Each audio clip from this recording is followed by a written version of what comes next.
Hoy nos acompañan en Periodista Digital Rodrigo Gutiérrez, periodista, redactor especializado en medios de El Economista, y José Carlos Rodríguez, también periodista, redactor de Intereconomía. Saludos. Con ellos vamos a hablar sobre la situación de la televisión en general en España y en concreto nos centraremos en ello, aunque no solo, sobre la situación de la TDT. Muchas gracias a ambos por venir. Podemos abrir fuego preguntándoles si ha merecido la pena la inversión de 12.000 millones de euros para que las pantallas de nuestros televisores se llenen de tarot y teletienda. Bueno, con respecto a esa pregunta es difícil de responder a priori. El tamaño de un mercado, su estructura, no se puede conocer de antemano y es el propio desarrollo el que va seleccionando qué modelo va para adelante y cuál no. Digamos que bueno, estos programas a los que hace mención es verdad que quizás puedan ser vistos como de escasa calidad y así es. Pero hay que ver si funcionan o no con respecto a lo que la audiencia quiere. Yo creo que el problema es más amplio que todo eso y es un problema de definición del modelo, de un modelo de televisión viable para la estructura de población y de televisión en España. Sí, yo quería hacer un poco de hincapié precisamente en el asunto de lo que es la multiplicidad de canales. Se ha fragmentado mucho la audiencia, se dio la posibilidad de que aparecieran innumerables canales de diferentes ámbitos, estatales, autonómicos y locales. Yo creo que ha habido un problema de base, que ha sido a la hora de concebir la ley, el modelo como tal, no se ha hecho un estudio económico serio, con rigor, sobre si era posible mantener todo ese tipo de canales que van a proliferar a partir del plan de impulso de la TDT. He estado hace poco echando un vistazo a la ley de 1988 con el tema de las televisiones privadas en España y se manifestaba claramente que se daban 3 licencias porque se había hecho un estudio económico de viabilidad y se habían dado cuenta de que más canales, aparte de que el espectro radioeléctrico en ese momento para tecnología no permitía a lo mejor emitir un número mayor, se daban 3 canales porque, dada la magnitud del mercado publicitario, pues era lo ideal. En 2005, cuando se planteó este modelo, yo creo que no se hizo ese estudio y luego además se permitió que saliera adelante por un asunto de pluralidad. Se quería dar un poco voz y voto a todos los municipios españoles y yo creo que ahí se cometió un pequeño error, porque se daba por hecho que se iban a incluir contenidos originales, novedosos en la programación de muchos canales, que luego al final no ha sido así, básicamente por el tema del dinero, de la falta de inversión. A raíz de esto, ¿creen ustedes que son las autoridades quienes deben definir qué capacidad tiene el mercado o hay que dejar...? Yo creo que el problema que deben tener las autoridades es mucho más sencillo. Desde luego que se puede promover un estudio previo de cuáles son las posibilidades económicas del sector. Ese estudio pues podría ser tenido en cuenta por los empresarios a la hora de decidir si invierten o no, si ponen en marcha un proyecto o no.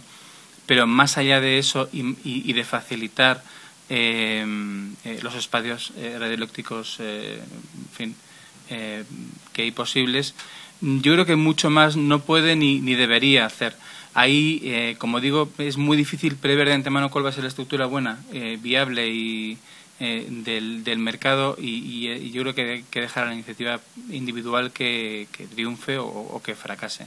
Hemos visto, de hecho, cómo hay canales que, pese a hacer un producto más que digno, pues han tenido que cerrar, porque quizás no, por la fragmentación de la audiencia que has mencionado, pues no podían salir adelante. Yo considero que el modelo ya está implantado, ya no hay marcha atrás. Realmente, no sé, España ha tenido una cierta prisa a la hora de implantar este modelo de TDT, por delante incluso de muchos países vecinos. Entonces no tenemos ahora mismo ningún modelo ni ninguna imagen que poder seguir un poco, ¿no? Porque en Alemania o en Inglaterra o en estos sitios todavía no han llegado a la fase en la que estamos nosotros, entonces no tenemos así ideas que nos puedan un poco refrescar para tener una idea nueva de modelo. Entonces, yo considero de todos modos que ahora mismo sí que hay muchos canales. La tecnología todavía no ha avanzado lo suficiente, ni siquiera el parque de descodificadores de alta definición. Yo creo que más adelante se apostará por una serie de contenidos que ocupen más ancho de banda dentro de lo que sea el multiplex y que los canales se acabarán dividiendo y que habrá muchos menos. todavía habrá que esperar. De todos modos, bueno, yo considero que el Gobierno ya ha tirado para adelante con el asunto. Sin embargo, me extraña, viendo un poco cómo está el mercado publicitario, que haya habido iniciativas empresariales en este sentido. Hay mucha gente que se ha tirado un poco a la piscina viendo quizá que no era el mejor momento, porque incluso muchas televisiones se seguían creando en 2007 y en 2008, cuando la situación del mercado ya era bastante compleja. Entonces, yo creo que la iniciativa empresarial también debería pues tomárselo con un poquito más de calma, ver efectivamente cómo evolucionan las cosas para intentar adoptar un modelo de parrilla que sea el acertado, que todavía no está claro cuál puede ser. Pero bueno, yo creo que al final dependerá de los empresarios que tengan un poco las ideas claras, porque aquí el Gobierno pues ya tiene poco que hacer.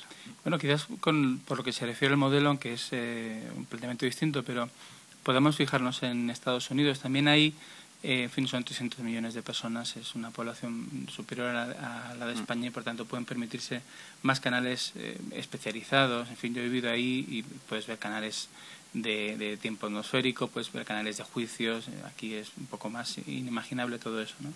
Y luego, una cosa es el número de canales y otra cosa son los contenidos. También hay que apostar porque haya productoras que hagan contenidos originales y que puedan surtir a los canales de contenidos más atractivos. Y también es cierto, como bien apuntas, que quizás no es el mejor momento. Vivimos un momento no ya de crisis económica, sino incluso de crisis del modelo de explotación publicitaria y un modelo incluso en la propia concepción de lo que es o de lo que debe ser la publicidad. Y se ha juntado un poco todo. Entonces, ¿el problema de la crisis es solo por un reparto de publicidad o hay algo mucho más de fondo? Hombre, yo considero que cuando se concibió este sistema, este modelo de televisión de TDT, no se tuvo en cuenta, por un lado, posibles cambios cíclicos de la economía y tampoco se tuvo en cuenta quizá el efecto de la digitalización, de todo lo que ha sido Internet. Sí que es cierto que, por ejemplo, el consumo de televisión continúa aumentando año tras año, creo que ahora está en 230 minutos al día por persona, pero yo no creo que realmente se deba a que hay más gente consumiendo más televisión, sino yo creo que la gente que consumía mucha televisión está consumiendo más. Hay mucha gente joven que realmente no ve televisión apenas, lo hacen por Internet. Sí que es verdad que en Internet se ve mucho contenido televisivo, pero también, no sé, es un poco esa televisión a la carta que a lo mejor no te puedes permitir a través de la pantalla que tengas en tu comedor.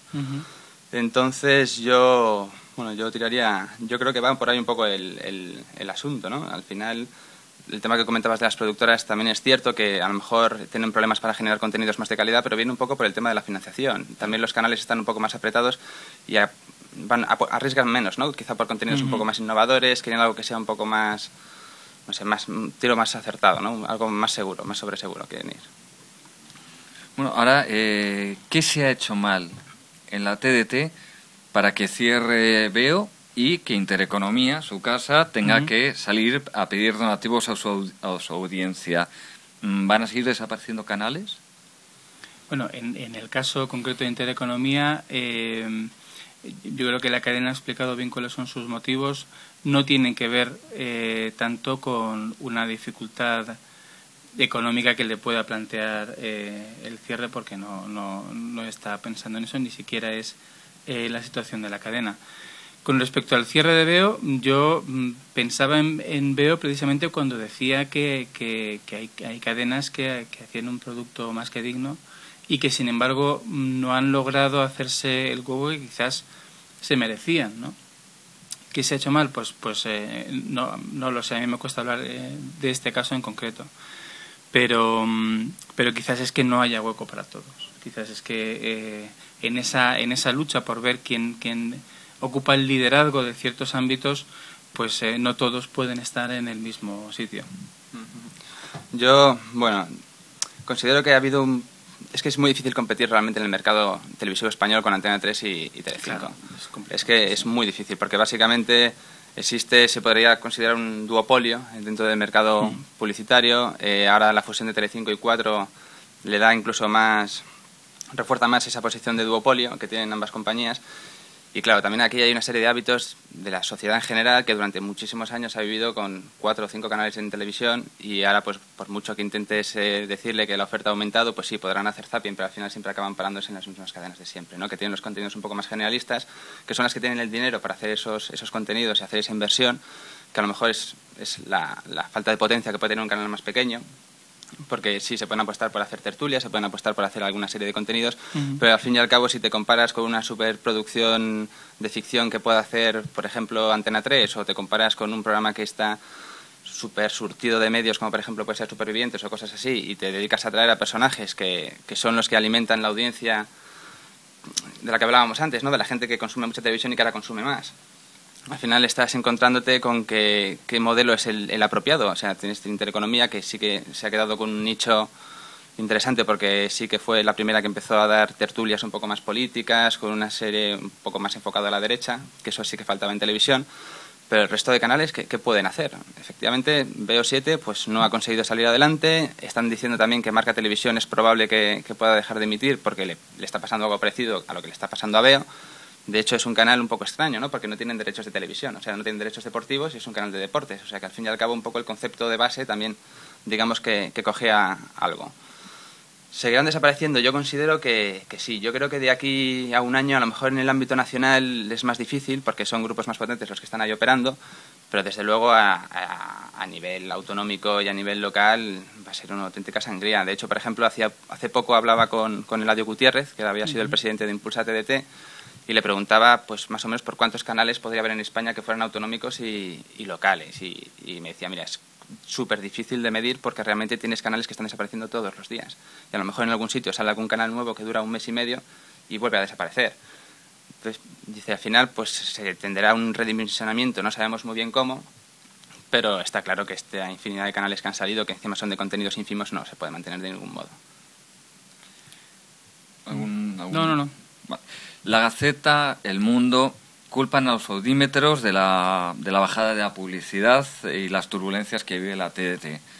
¿Son excusa de mal pagador o efectivamente Sofres, que pertenece a La Sexta, tiene mucho que ver en esto?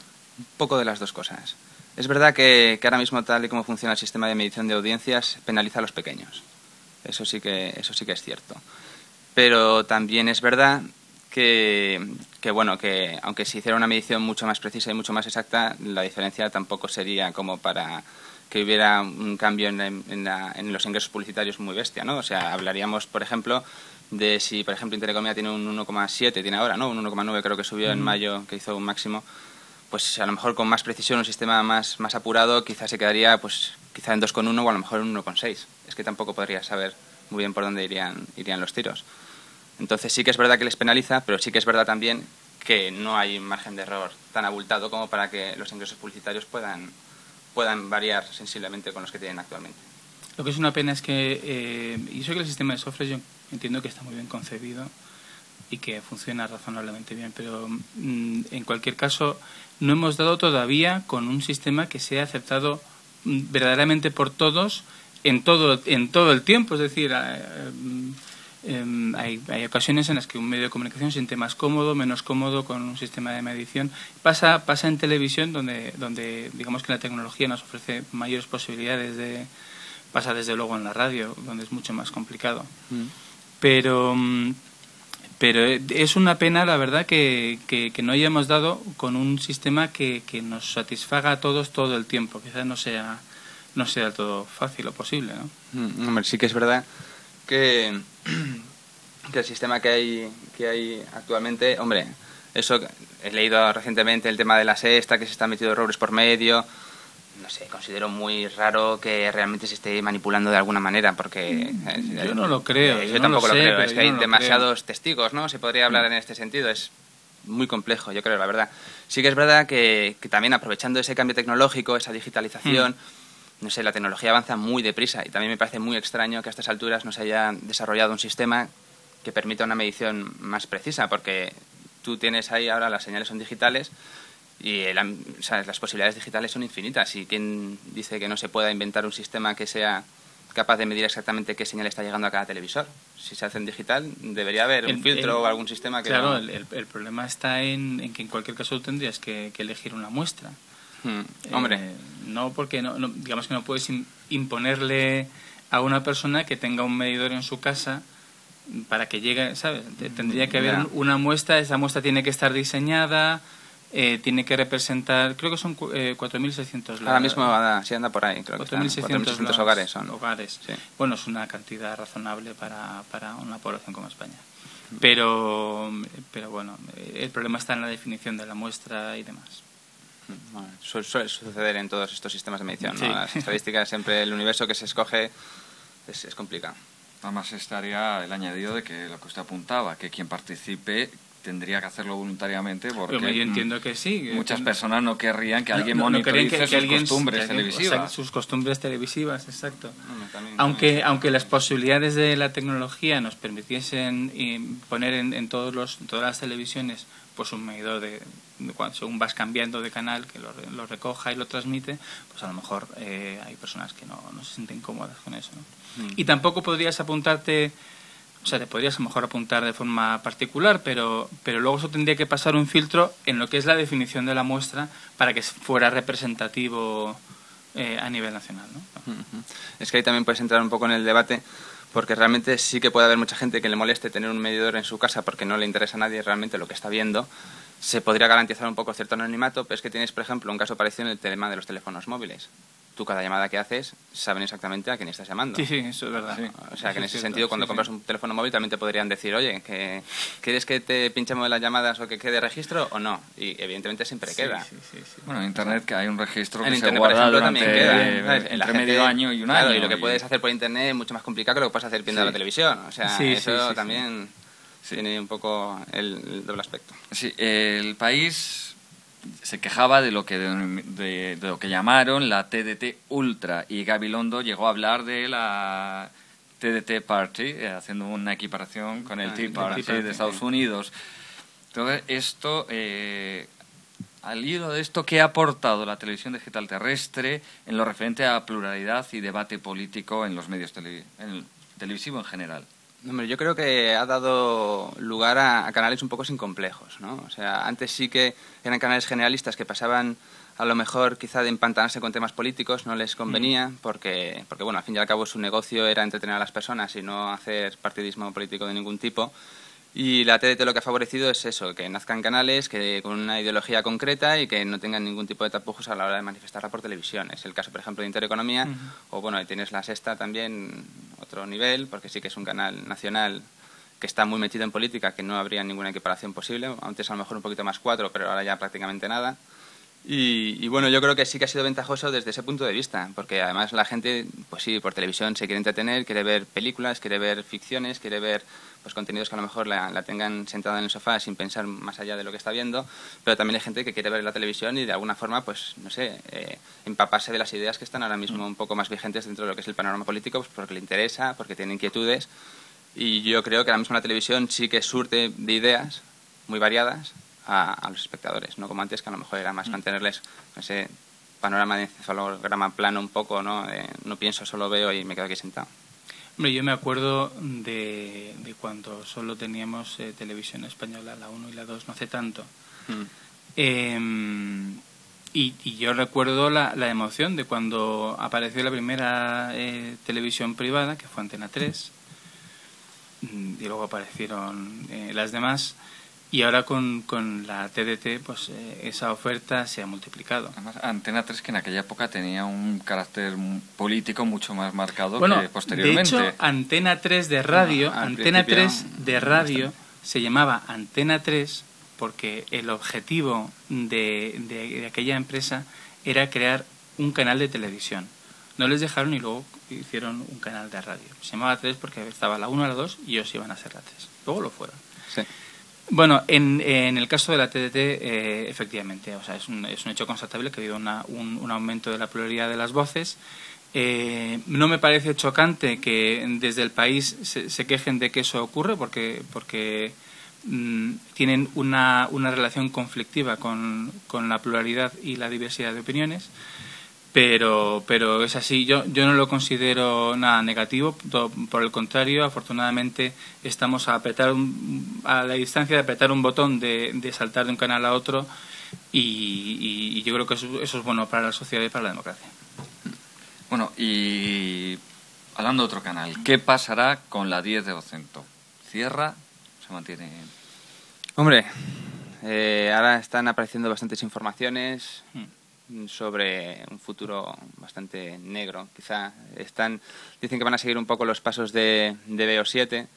Habrá que ver de momento. Sí que es cierto que su modelo pues no ha tenido el éxito que se esperaba. Es exactamente lo mismo que la 10. Apostaron por una parrilla más generalista, por contenidos un poco diversificados y luego manteniendo una tertulia política por las noches, pero no ha funcionado. A mí, por lo que me ha llegado, creo que están intentando aprovechar ahora un poco el nicho dejado por CNN+, ¿no? Aquí en España sí que es verdad que faltaría quizá un canal especializado en información pura y dura, sin ningún tipo de tendencia más concreta, aunque bueno, siendo la 10 efectivamente tendrá que tenerlo, ¿no? Sí, no, bueno, tenemos también el canal de 24 horas. Bueno, está el canal de 24 horas. Que funciona bastante bien. No, la verdad es que sí que funciona bastante bien, ¿no? Sí que funciona bastante bien. Pero bueno, un canal privado, ¿no? En ese sentido, que a lo mejor, por supuesto. porque también es verdad que tienes el canal 24 horas, pero bueno, no deja de ser Televisión Española, claro, que ciertamente está sesgado. Evidentemente. Muy sesgado, además. Sí, o sea, claro, últimamente ver el telediario de Televisión Española, sea el canal que sea, mientras pertenezca a la corporación, hay veces que es un poco aberrante. Hay cosas que ciertamente... sorprendente a veces, es cierto, sí. Entonces, ¿privatizamos Televisión Española? No. Yo lo haría. Yo creo en el servicio público. Yo lo haría. Creo. Todavía no está definido qué es exactamente el servicio público ni qué se debe gastar en servicio público, pero yo creo que sí que se debería mantener. Se debería mantener. Lo único que, bueno, se ha demostrado que todos esos sesiones de control parlamentario de RTV, que va el señor Alberto Oliart pues a dar un poco, a rendir cuentas a los grupos políticos, en el fondo es como una especie de vodevil sin mucho sentido, ¿no? El hombre se sienta allí y va contando lo que le parece sin realmente responder a ninguna de las preguntas. Entonces, creo que el sistema para controlar Televisión Española y sus contenidos no es el adecuado. Creo que debería seguir siendo pública, pero ahora mismo dista de ser una televisión pública. Yo desde luego cerraría o vendería Televisión Española, no daría otra opción. Pero bueno, si nos tenemos que quedar con algo de televisión pública, lo que haría sería proponer que no hubiese servicios informativos y que se diese otro tipo de contenidos que son con los que se justifican al fin y al cabo el modelo de la televisión pública, contenidos culturales, aunque también se puede manipular, sociales, ¿no? Sociales y demás, y dejar lo que es la información para el resto de canales. Cierto es que si se propusiese eso, al día siguiente cerrarían porque no les compensa. Muy les difícil compensaría de mantener, un canal con esas características. Sí, además no Pero eso demuestra precisamente cuál es el sentido y cuál es el objetivo real de Televisión Española. Y bueno, ya para terminar, volvamos al sector privado.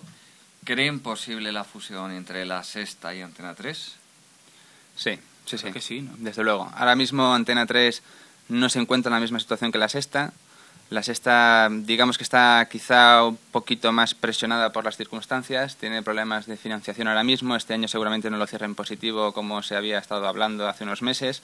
Precisamente sobre la base de ese año en positivo que podría ser 2011, pensaban salir a bolsa en 2012 y no va a ser posible. De momento, habrá que ver cómo evoluciona el mercado, pero bueno, se tiene que dar muy bien las cosas en lo que resta de año para que la cosa pueda seguir adelante. Entonces yo creo que La Sexta busca apoyos que ahora mismo no tiene, y en Antena 3 estaría un poco la salida más rápida, más fácil y posiblemente que más garantías de cara al futuro les pueda aportar, ¿no? Porque Antena 3 es un socio muy potente, pero claro, ahora tienen el problema de que no es hace un año cuando había mucha más incertidumbre, ahora ya se ve un poco cómo están las cosas. Antena 3 está subiendo mientras el resto están bajando. Antena 3 ahora mismo no le compensa porque además tiene el modelo de Telecinco con 4 que no está yendo especialmente bien y tiene sus reservas porque no tiene esa necesidad. Yo creo que puede haber fusión, pero dependerá de las concesiones que esté dispuesta a hacer La Sexta y en el periodo de tiempo en el que esté dispuesta a bajarse del caballo. También es cierto que lo que es la empresa de La Sexta tiene muchos problemas y que quizá no tenga la capacidad de negociación que desearía, ¿no? No sé en ese sentido hasta dónde pueden llegar. Hombre, ellos al principio comentaban que su idea hace un año era hacer una fusión entre iguales, querían estar pues Sí, metidos pero- en los órganos de dirección. Sí, pero es que esa no es la realidad. Yo Es entiendo que imposible, digan eso. ¿no? Lo dicen Claro. precisamente porque Claro, si claro. estuviesen claramente por encima no dirían queremos ser iguales con los pequeños. Es decir, no. Hombre, ellos tienen que empezar negociando ¿sabes? Por el punto más alto de sus posibilidades, ¿no? Dentro de lo que cabe, pero bueno, está claro que realmente hacer una fusión de iguales con Antena 3 es inviable, es imposible. O sea, es que nadie en Antena 3 va a decir, venga, estamos dispuestos, porque no, o sea, es como muy difícil. Es que además les superan facturaciones y se facturan 3 veces más, o sea, Sí. es que las dimensiones son completamente distintas. Bueno, pues con esto llegamos al punto y final de esa interesante tertulia sobre la televisión. Solo resta agradecerles a ambos su presencia en Periodista Digital. Muchas gracias. Muchas gracias. Muchas gracias.